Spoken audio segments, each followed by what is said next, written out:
एक बहुत ही दुखद घटना हुई। राजेंद्र नगर के एक कोचिंग सेंटर की बेसमेंट में पानी भर गया और कुछ बच्चे ट्रैप हो गए।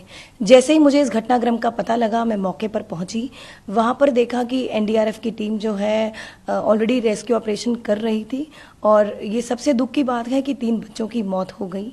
और अब जैसे ही इस घटना के बाद अब मैंने कमिश्नर एमसीडी को एक लेटर लिखा है, जिसमें आप देख सकते हैं कि हमने 2 निर्देश मैंने दिए हैं।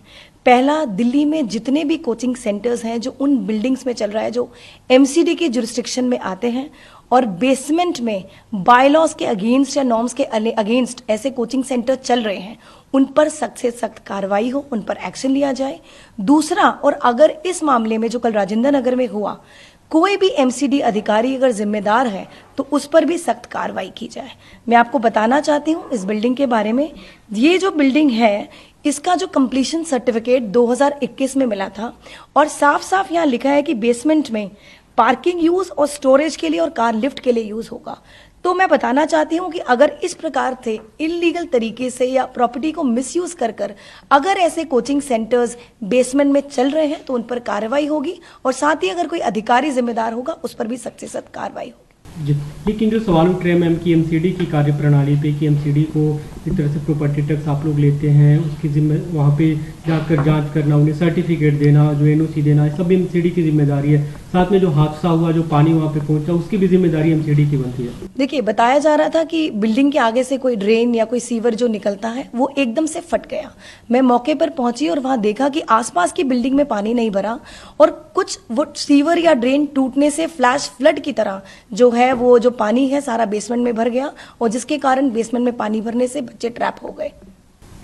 अभी जो आपने बताया कि 2021 में इसे मतलब इसका कंप्लीशन सर्टिफिकेट दिया गया था, बीजेपी जो आरोप लगा रही है कि अभी की एमसीडी में क्योंकि आप लोग के शासन में, आप उन पे आरोप लगा रही है कि उनके शासनकाल में हुआ, तो इस आरोप प्रत्यारोप में कहीं ना कहीं बच्चों की मौत हो रही है। देखिए, मुझे लगता है जब ऐसी दुखद घटना होती है तो हमें ब्लेम गेम नहीं करना चाहिए, ना आरोप और प्रत्यारोप करना चाहिए।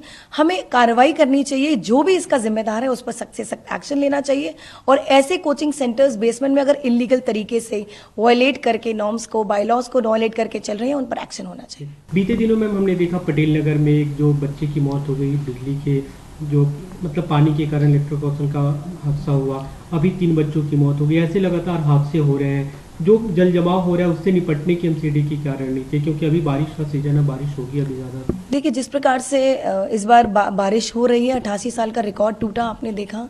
वाटर लॉगिंग की समस्या है, पर एमसीडी हो, पीडब्ल्यूडी हो, दिल्ली जल बोर्ड हो, वो 24 घंटे आप देखेंगे ग्राउंड पर काम कर रहे हैं कि दिल्ली की जनता को समस्या का जो है हमें समाधान दे सके। हमने मैम लोकल एमएलए दुर्गेश पाठक से बात की, जो एमसीडी के प्रभारी भी हैं। उनका कहना था कि जल बोर्ड के अधिकारियों से लगातार बातचीत हुई, सुपर शकर मशीनें मांगी गई, कहीं न कहीं जल बोर्ड की तरफ से मशीनें उपलब्ध नहीं कराई गई, या जो एमसीडी के जो अधिकारी हैं उनकी तरफ से कहीं ना कहीं जो एक तरह से सहयोग मिलना चाहिए वो नहीं मिला।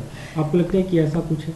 देखिए, कई बार किसी भी डिपार्टमेंट में रिसोर्सेज का अभाव हो सकता है। जैसे हमने मीटिंग ली थी पिछली बार, हमने उन मीटिंग्स में कहा था, ज्वाइंट मीटिंग में, कि हम रिसोर्सेज को पूल करके यूज़ करेंगे। दिल्ली जल बोर्ड हो, एमसीडी हो, पीडब्ल्यूडी हो, जिनके पास जो रिसोर्सेज नहीं है, मैन पावर की कमी है या गाड़ियों की कमी है, मशीन्स की कमी है, सुपर सकर्स की कमी है, तो हम रिसोर्सेज को शेयर कर वाटर लॉगिंग की समस्या का निजात दिलाएंगे। आगे क्या कुछ इस मामले में, जैसे आपने लेटर भी लिखा, कमिश्नर को आदेश दिया, मंत्री आतिशी ने सीएस को कल लिखा था, आपको लगता है कि आगे ऐसे हादसे न हो, उसके लिए क्या कुछ किया जाना चाहिए? देखिए, हमने इस लेटर में साफ साफ निर्देश दिए कमिश्नर एमसीडी को कि जितने भी कोचिंग सेंटर्स ऐसे वायलेट करके बायलॉज को चल रहे हैं बेसमेंट में, उन पर कार्रवाई की जाए और सख्त से सख्त एक्शन लिया जाए।